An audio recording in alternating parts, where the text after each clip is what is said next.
Hey everybody, welcome to Always Bored Never Boring. At the moment there are two companies that I think are doing an exceptionally good job of taking popular IPs and distilling them into small box games that offer a tight, streamlined gaming experience that captures the theme really well. Those companies are Ravensburger and Funko. Almost all of my new acquisitions from game stores in the past couple of months have come from those companies, including two adventure book games from Ravensburger, and then from Funko, E.T. Light Years from Home, and the game we are going to look at today, Five Nights at Freddy's Night of Frights game. To be honest, while I am well aware of the Five Nights computer games, I've never played any of them, and I can't say I'm particularly interested in the franchise. But my little boy saw this board game a little while back and was so excited by it, I just had to get a copy. And let me tell you, it has been a big hit with my family. It's actually a very family-friendly game, as it steps well back from the darker themes of the Five Nights games. It has a cute cartoony style, adorable little playing pieces, and there is no reference to anybody getting unalived. The game is competitive, the players are all racing to be the first to capture the security guard, which involves a decent amount of take that gameplay, and it's intended for 2 to 4 players with an age limit of 8+. Despite that, myself, my 12-year-old daughter and my 6-year-old son have all enjoyed the game immensely, and my son in particular requests to play it often. And that's not that surprising. The fun, sanitised theme, the very simple rules and the delightful presentation are going to be big draws for younger gamers. Just take a look at the packaging. Funko really know how to make a theme come alive on the table. The game is presented in a takeout box, and if you open the lid and remove all the components, the reverse of the board looks like the bottom of a pizza box, complete with grease spots and an uneaten slice. The rules leaflet is put together to look like a folding fast food menu. The bag for drawing tokens looks like it should come with a side of fries, and all of the art on the cards looks like it has been coloured in by little kids who have been given activity packs to keep them entertained until their food comes out. Notice the lovely detail that on most of the artwork for the Freddy gang, the eyes have been coloured in red. The kids definitely see what the parents don't. Even the 4 playing pieces look like toys you might once have pulled out of a Happy Meal. Fortunately, the game isn't just looks. Now don't expect greatness here. This is very much a simple family-friendly game. I don't think anybody is going to be blown away. But the game is actually really good fun, and I think it does what it's intending to do, for the market it's intended for, incredibly well. I don't ask more than that of any game. So to set up, you place out the game board, a very nicely illustrated top-down view of Freddy's restaurant, which is divided up into numbered rooms.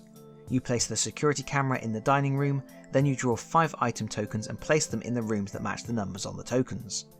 Items are all foodstuffs, drinks, pizzas, cookies and cake that the gang will need to collect to make themselves more scary. Then you create the event deck, removing any cards that indicate a player count higher than the number of players taking part. For example, in a 2-player game you would remove all the cards that say 3+ players and 4 players. Next, take 19 miss tokens and 1 security guard token and place them in the fries bag, giving them a good shake. There is a second guard token that may come into play later, so for now set it to one side. Each player picks a character, places the playing piece in the dining room, places a matching character token on the scare tracker with the reverse side showing, and then draws a hand of 3 action cards, or 4 in the case of Freddy himself. He is the star of the show after all. The first player is the person who most recently ate pizza, and then the game will continue clockwise around the table. And turns play out very quickly, offering players enough choices to be interesting without bamboozling the kids. First, you draw 2 item tokens and place them on the board in the spaces indicated by the numbers on those tokens. There is a rule where if someone forgets to do this, then another player can shout party time and claim 1 token from the draw pile. Personally, I don't play with this rule. It's one of those rules designed to create more of a party game vibe, but I find younger children will all too easily forget to draw tokens, and it seems a bit unfair to penalise them for that. Next, you take actions. At the start of the game, players will be able to take up to 4 actions, tracked with cool action tokens. However, there is a 5th action token that may be introduced, and from that point on players will get 5 actions per turn instead. If you are in the room with the security camera, you can only move, spending 1 action to move into an adjacent room.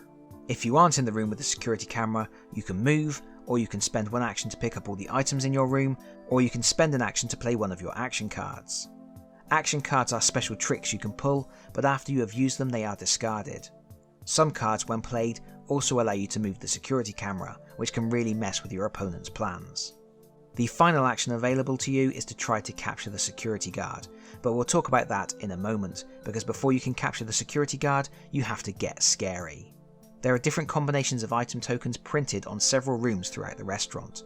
If you are in one of those rooms, you can discard the relevant tokens to make yourself scarier. This is a free action, so you don't need to spend an action token. When you make yourself scarier, you flip your character token face up on the scare tracker and then advance it the number of spaces specified for the token combo you just discarded. For example, in this room you can discard one of each of the 4 different items to move 3 spaces on the scare tracker. If your character token is face up on the tracker and you are in a room adjacent to the security office, you can spend an action on your turn to try to capture the guard.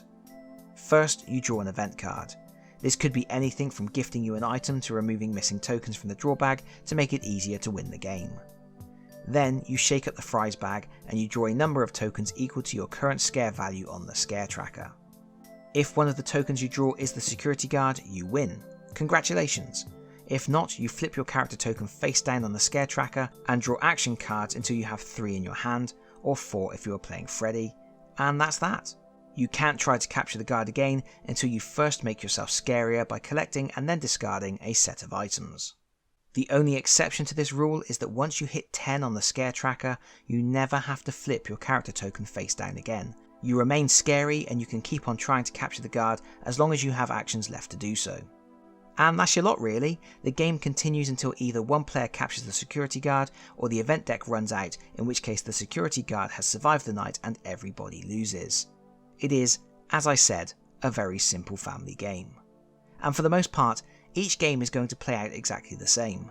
You may draw different items, you may get access to different action cards, but your goal is always the same. Get scary and then get the guard. However, your choice of character does have a slight impact on gameplay. Each character has a special ability. Freddy gets 4 action cards instead of 3, making him by far the best choice, but also the most difficult choice for younger players. Bonnie gets to make a free movement after picking up items once per turn. Foxy can spend an action to move directly to one of the rooms adjacent to the security guard if his character token is on the scary side. And finally, Chica has the adorable Mr. Cupcake, which acts like a cake token that can be cashed in when making sets of items. Mr. Cupcake is returned to Chica every time the player attempts to capture the security guard. So again, nothing really complicated. My little boy has no trouble with the game at all. Sometimes he can't see the best combination of action cards to be efficient, but it doesn't seem to stop him beating me though. Overall, I think this game does a really good job of walking that line between having enough of a game that older players won't be bored, while still keeping it simple enough for younger players. And it's all wrapped up in that really lovely presentation. Oh, and by the way, while it isn't that likely the security guard will survive the night, the fact they might does add a nice balancing element to the game. If everyone races to the security guard when they aren't very scary, they are very likely to fail, and the chances of the guard escaping increases. This encourages players to spend a bit more time building up their scare level, but then they have to worry about waiting too long and letting another player steal a win out from underneath them. However, the odds are generally stacked in the favour of Freddy and the gang, and games can often be brutally short, and that seems quite fitting for the theme.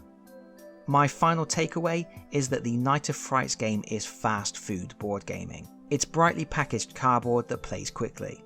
You aren't going to want to play it all the time, you would get sick of it if you played it every evening, and after playing you may feel a little unsatisfied and in need of something a bit more substantial. But when the kids are bored and you don't want to do anything too taxing, this is the perfect solution. And when it's all over, the kids have some cool little toys to play with, so that'll do.